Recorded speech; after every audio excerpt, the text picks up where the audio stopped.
recording the webinar, streaming live on Facebook so you can share it with people who aren't here. Today, we're honored to have with us Congressman Raja Krishnamoorthi. He is the congressman from Illinois' 8th District. Among his many responsibilities, he serves as co-chair of the Bipartisan Congressional Solar Caucus, is a member of the House Sustainable Energy and Environment Committee Coalition. He ran one of the best political ads I've seen, going door to door in the Chicago suburbs and saying, "Just call me Raja." It was warm, it hit the spot, and I think it did great for you. Before joining as a member of Congress, the congressman served as president of a research-oriented small business development technology company working in the national security and renewable energy industries. He's been the vice chair of the Illinois Innovation Council and co-founded Inspire, a not-for-profit that serves inner-city students and veterans with training in solar technology. So we know you have a lot of votes today coming up, so let's go for it. Congressman, thank you, and talk a little bit, if you would, about the Great Lakes. The Great Lakes is where we live, work, and play. We do a lot at the Environmental Law and Policy Center to protect our global gem. What's high on your list of priorities to protect Lake Michigan, along with the Great Lakes Restoration Act of 2024? First of all, I just want to say thank you so much to you, Howard, and ELPC for allowing me to join you. I'm sorry I'm calling you from a slightly unconventional spot. I'm just calling you off the floor of the House. All of a sudden, we have a flurry of votes that are slightly unscheduled, but it's related to the Ukraine aid package and the variety of packages that have stalled, and so all of a sudden it's a mad dash to try to get some of this done. So we're just trying to stay very close to the floor right now. So thank you so much for accommodating me. Of course, welcome. You're doing the people's business, and you're going to have some maybe interesting scenery behind me as people come by. But in any case, look, I want to just thank you so much for all of your support for the Great Lakes. As you know, the Great Lakes Restoration Act is a bipartisan initiative. It's something that is incredibly important for the well-being of the Great Lakes. Basically, there's increases in annual funding. We're going to go to $475 million in 2026, $500 million a year from 2027 through 2031.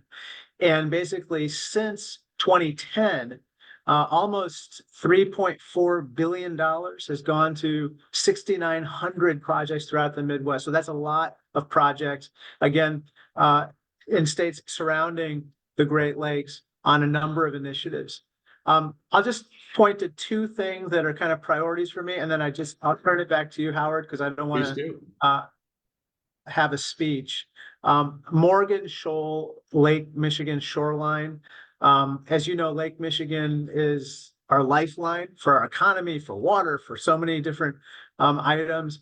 I've been supporting Senator Durbin as well as Senator Duckworth and four other members in the delegation to invest in resilient infrastructure near the shoreline, near the crucial roadways that border Lake Michigan. So that's one thing that is a priority for me.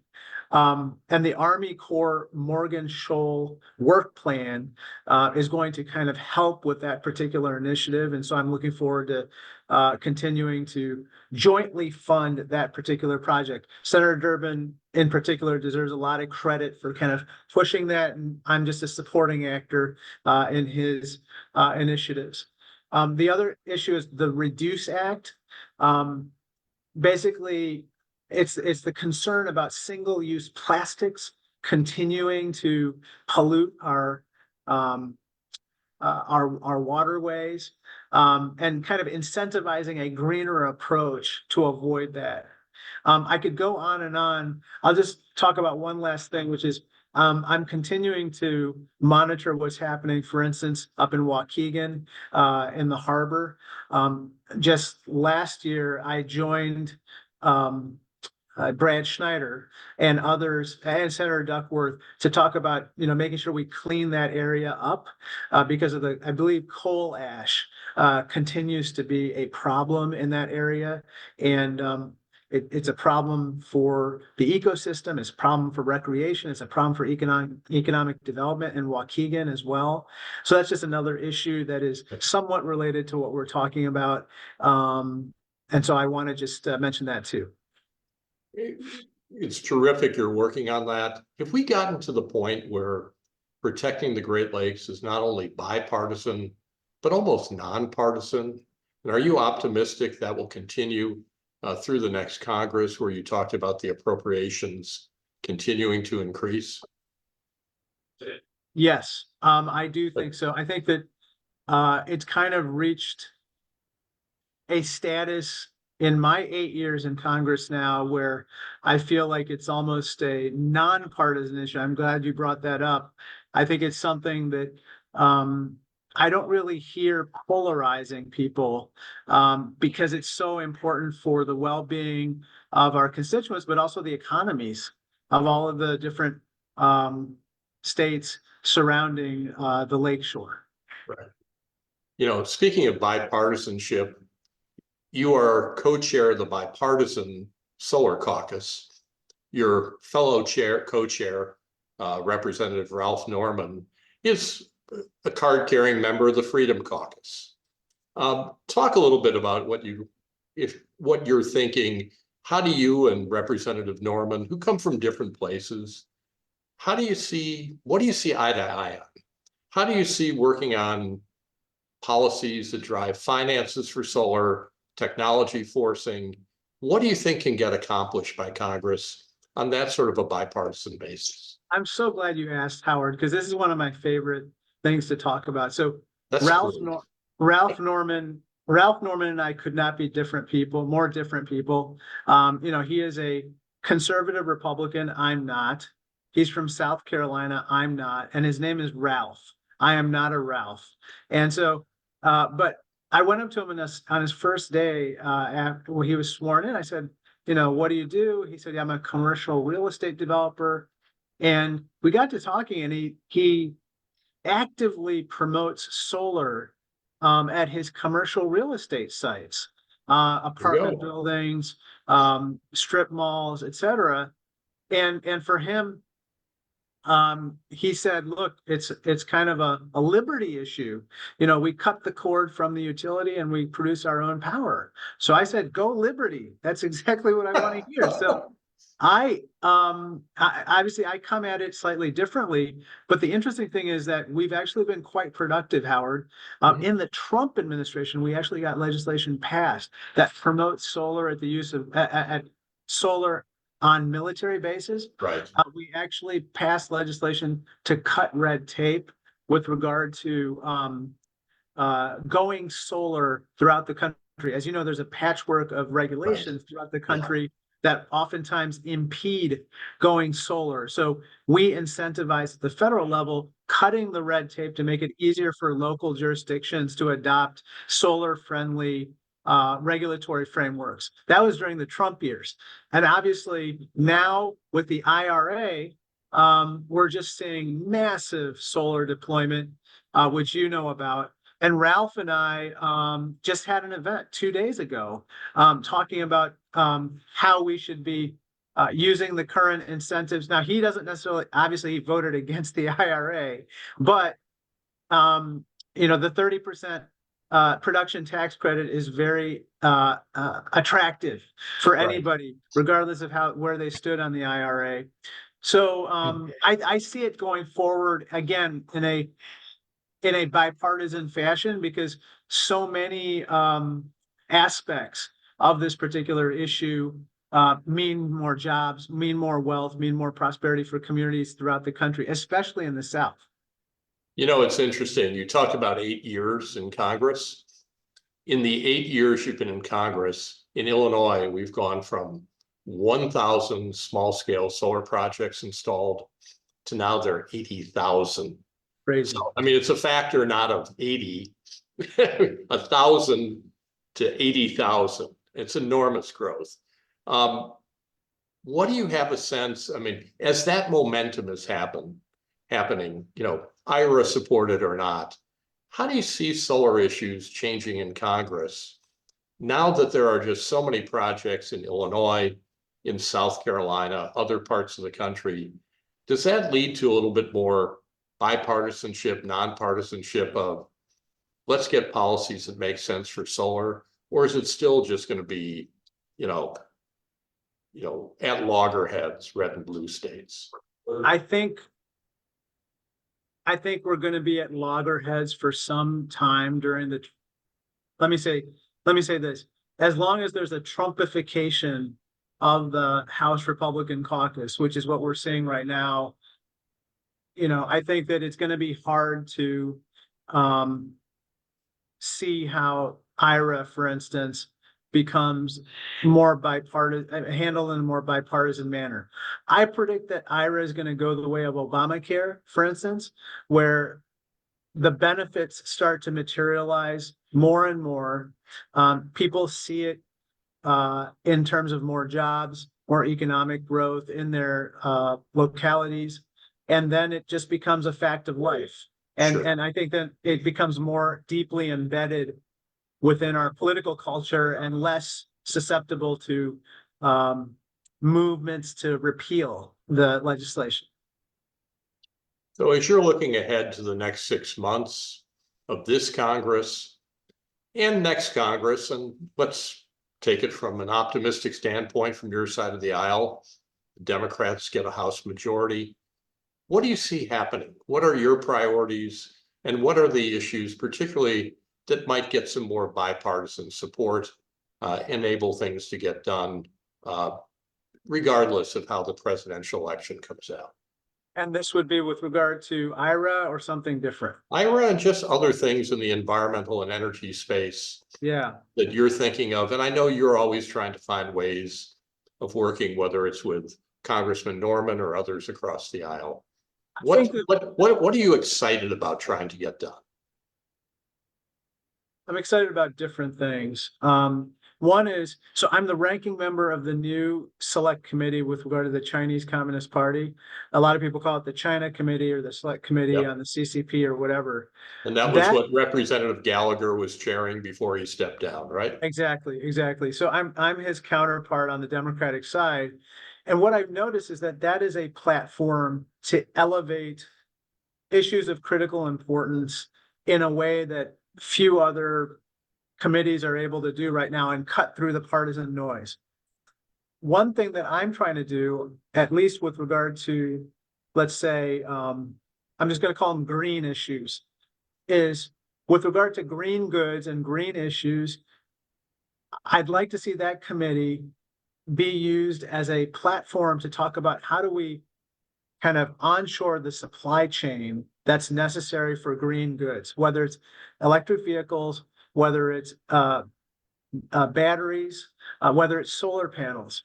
Unfortunately, what we're seeing is that the CCP, the Chinese Communist Party, is dumping a lot of these goods beneath the cost of their production because they just have overcapacity, excess capacity in China. They're trying to create jobs. This is their playbook that they've used for all kinds of products in the past, whether it was electronic items or steel and aluminum. They're doing it now with green goods. Right. When they dump those green goods, it drives business companies out of business and industries out of business in other countries, namely their competition. So what I'm trying to say to my Republican counterparts is, I don't care you don't have to believe in climate change as I do.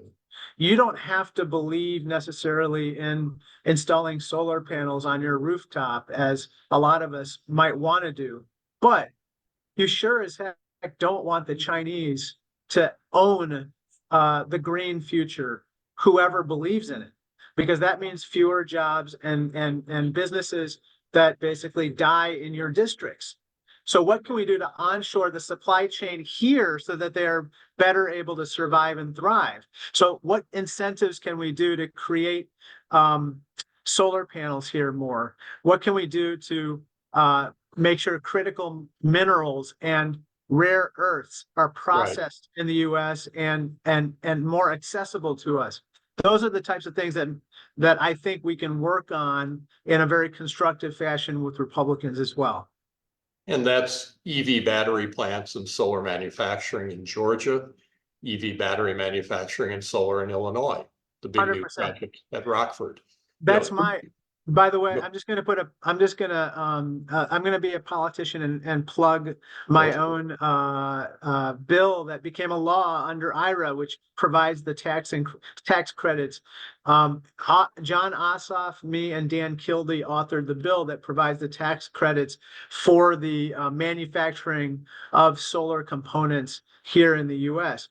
The problem is, unless you address the whole supply chain, you're not going to really get at the full scope of what needs to be done for American manufacturing, or for that, it doesn't have to be American, it could be European or whatever. But the point is, unless we address the full supply chain, we're going to be still dependent on China. And I know that Q Cells, which is the big US manufacturer, benefited greatly from the legislation that you and Senator Ossoff did. On EVs, electric vehicles, a friend of mine in the auto industry was saying he expects, and this is aligned with what you were talking about with China, they're going to start selling Chinese-made EVs for $10,000, $12,000, $15,000, and it's your point, below market costs, if you will, to capture the market. And if the domestic auto industry and the European auto industry doesn't get moving, we're going to find that that market has been ceded to lower price, below market Chinese EVs. Have you been tracking that at all? 100%, yes. That is, so Mike Gallagher and I wrote a letter to the Biden administration and basically saying, look, we have to be in a position where we don't wait for these particular products to flood our market and then drive our domestic manufacturers out of business. And then we take a case to the World Trade Organization and complain about it. No, we can't do that. We have to look forward right now and see what can be done to prevent this from happening. What the Chinese would like to do is they'd like to basically flood the market with these cheap EVs using Mexico as the jumping off point, because obviously Mexico is part of the US-Mexico Free Trade Agreement. And so what can we do to kind of prevent that? There are different things we can do from a national security perspective and otherwise. Now, the other point I was going to make is, at the same time we do that, we still have to become more competitive here in America in those particular technologies. So we don't want to necessarily, we can't cut off like partnerships between American companies and potentially Chinese ones where we can learn, we can innovate, we can try to get access to better technology so that we can produce it here.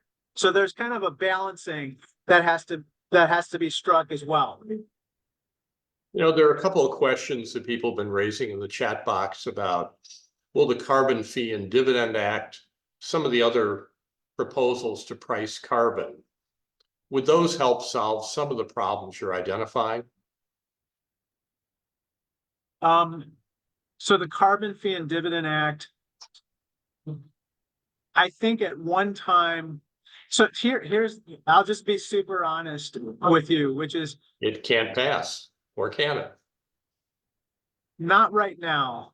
However, I still think there's a future where it can pass if fossil fuel companies are convinced that they can't change, they can't roll back the progress that we've made with regard to the green movement writ large in Washington, D.C. If at one time ExxonMobil, well, actually they've come in and testified before the Oversight Committee, ExxonMobil and other incumbents, let's say, have come in and repeatedly testified about how they are taking steps to, deal with a less carbon intense future, let's say. But whenever they testify before us, in the back of my mind, I always feel like they are hedging because they feel that they might be able to retard progress here in Washington, DC, to avoid forcing them to take the hard steps necessary to go the route of what you said. I think over time that resistance will go down as more and more people around here feel the need to kind of act upon pieces of legislation like you said. So I think those are possible, but not this Congress. Congressman, I know you need to get back for a couple of votes, and your excellent staff said, please make sure he can get off this at 12:45 Central Time. Let me, the microphone is yours. You have wow. more than 100 environmental leaders from around Illinois here on the webinar. Well, what do you want to leave with us? What's important? What should we be thinking about doing? So first of all, I just want to say thank you for everything that you do. Howard, ELPC, you guys are awesome. Thank you. The leaders on this particular Zoom are just fantastic people and committed to the betterment of Illinois and America and the world for that matter. So I am just humbled to be able to talk to you. Okay. Secondly, I'm your ally, partner, and servant, public servant, whatever you want from me, please let me know. We are all ears all the time about whatever we can do to kind of move things forward. Third and final point is this. I think that whatever you can do to continue to have uncomfortable conversations with my friends on the other side. I say uncomfortable because they don't necessarily believe in everything that we believe. However, they believe in jobs. They believe in a better economy. They believe in businesses thriving and prospering. And whatever we can do to show that that mission of economic betterment or economic improvement or and so forth is consistent with what we believe in. And indeed, we want to be the leaders of the economic revolution in solar and wind and renewables and in conservation. Like that will help us. And I think we should have those conversations. We should show them the way. It's kind of like me and Ralph Norman. We don't agree on much, but we sure as heck believe that America should be the one that has the lion's share of, our fair share, our lion's share of the prosperity that comes from the green economic revolution. Congressman, I'm chuckling only because it reminds me of a conversation I had with, say, one of the Republican leaders in the Senate who was persuaded to support the production tax credit for wind power and solar. And what he said to me was, Howard, you've persuaded me. It's good for jobs. It's good for economic growth. He cracked a big smile and said, and it's good for the environment too. There you go. That's brilliant. I think that I got to tell you, like, look, MAGA and the Trump fever will break. It will pass. If we can have these conversations now, it will help us so much as we lay the foundation, as we lay the groundwork for what's to come. I'm really excited. Good. Well, thank you for joining us today. We understand it's a heavy voting day. Thank you for all that you have been doing. You will do. Thank you. Okay. And we'll see you soon. And let's stay in touch. Okay. God bless. Thank you. Take care.